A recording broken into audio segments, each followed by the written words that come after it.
কিন্তু পরবর্তী দিন সকালে সারাদিন যাওয়ার পরে দুপুরে ঘটার আগ পর্যন্ত কিন্তু পুলিশ কোনো ব্যবস্থা নেয় নাই। ফলে আমার মাঝে মাঝে মনে হয় যে পুলিশ এবং রাষ্ট্র এবং সরকার এবং গোয়েন্দা সংস্থা তারা এই ধরনের ফ্যাসাদ সমাজে সৃষ্টি করতে চায়। ধর্মীয় শিক্ষককে বাধ্যতামূলক করা, এটা এখন যে আমাদেরকে দাবি জানাতে হচ্ছে 2026 সালে, এটাই একটু আশ্চর্য। কারণ আমরা তো ছোটবেলায় যখন মাধ্যমিক পর্যায়ে কিংবা নিম্ন মাধ্যমিক পর্যায়ে পড়েছি, এটা মানে একটা সেটেলড বিষয় ছিল যে আমাদের ধর্ম শিক্ষার বিষয়টা, এবং যার যার ধর্ম অনুযায়ী সে পড়বে, এই বিষয়ে কোনো মানে দাবি জানানোর কোনো বিষয় ছিল না। কিন্তু এখন এটা দাবি জানাতে হয়, এরকম একটা আওয়ামী লীগ সরকারের যে ইসলাম বিরোধী নীতির কারণে আজকে আমরা এখানে এসে উপস্থিত হয়েছি।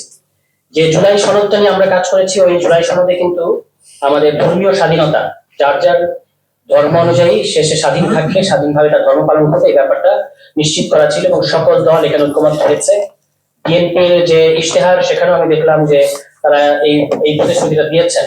কিন্তু আপনারা যেটা বলেছেন যে জেলায় জেলায় কর্মসূচি করবেন, আমি মনে করি এটা একটা ভালো কর্মসূচি। কারণ আমাদের প্রতিশ্রুতিগুলো সরকার যারা যায় তারা আসলে পালন করে না।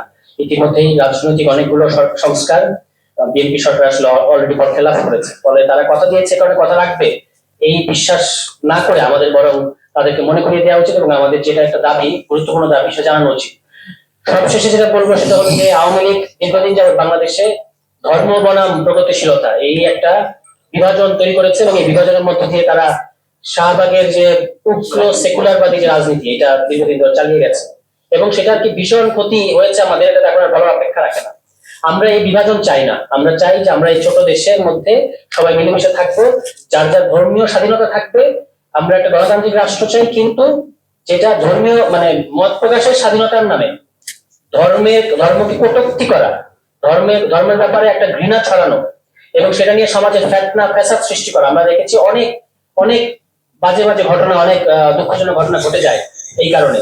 তো সেই ব্যাপারে আমরা সরকার এবং রাষ্ট্রকে অনুরোধ জানাবো, আহ্বান জানাবো। যেমন আপনারা জানেন যে এই যে ফিলিপ নগরের একটা ঘটনা, এই ভিডিওটা সার্কুলেট হয়েছে আগের রাতে এবং পুলিশের নজরে এসেছিল, কিন্তু পরবর্তী দিন সকালে সারাদিন যাওয়ার পরে দুপুরে ঘটার আগ পর্যন্ত কিন্তু পুলিশ কোনো ব্যবস্থা নেয় নাই। ফলে আমার মাঝে মাঝে মনে হয় যে পুলিশ এবং রাষ্ট্র এবং সরকার এবং গোয়েন্দা সংস্থা তারা এই ধরনের ফ্যাসাদ সমাজে সৃষ্টি করতে চায়।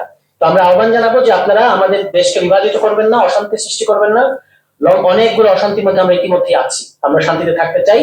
ধর্মীয় স্বাধীনতা এবং ধর্মানুভূতি, আমাদের ধর্মপ্রাণ মুসলমানের যে ধর্মানুভূতি এবং ধর্মের যে আলটিমেট যে বার্তা, সেটা আমাদের বাচ্চা কাল থেকে আমাদের শিশুদেরকে তার সাথে পরিচিত করাইতে হবে। আমরা আধুনিকতার নামে ধর্মীয় মূল্যবোধকে ভুলে যেতে চাই না। ফলে আপনাদের এই দাবির সাথে আমরা সম্পূর্ণ সহমত।